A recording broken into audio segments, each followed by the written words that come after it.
There are many shades of clay.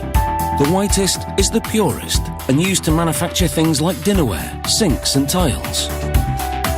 Clay isn't just dirt, it's one of the most valuable resources we have. Here they excavate topsoil and gravel to find it. They dig as far down as 24 meters. The deeper they go, the whiter the clay.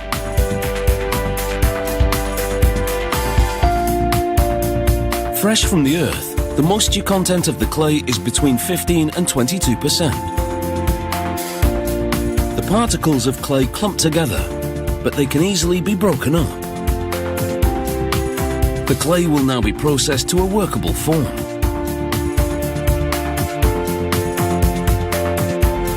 They unload it in a building without walls, so it will partially air dry.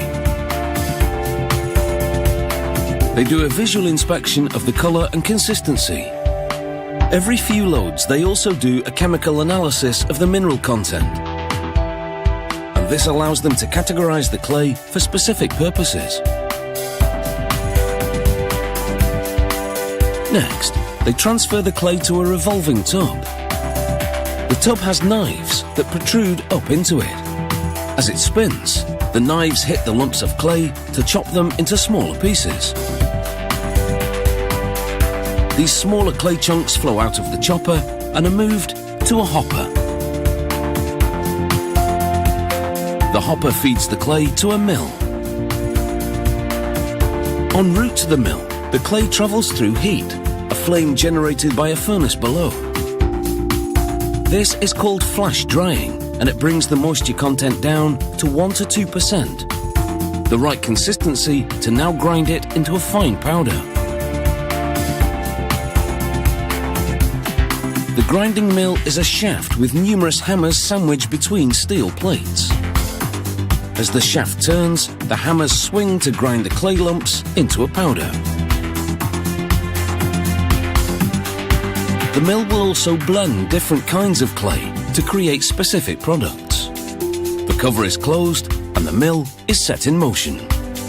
The hammers pulverize the different clays into a powder.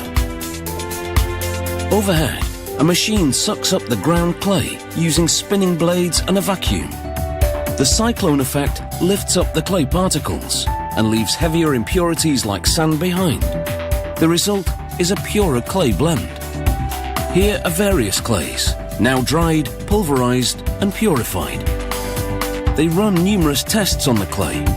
For this one, the technician presses the clay powder into a cake-like disc using a hydraulic press, at the same time weighing it. Weight can indicate the clay's pliability and the speed at which it can be cast.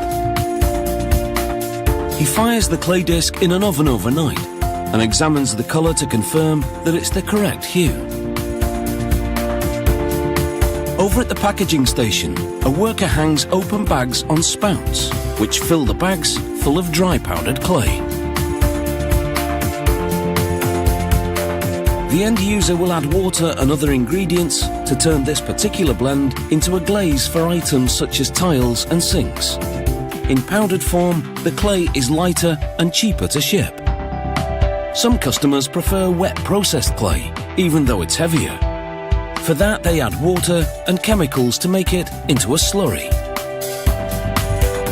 They pump the slurry through a sieve to screen out impurities.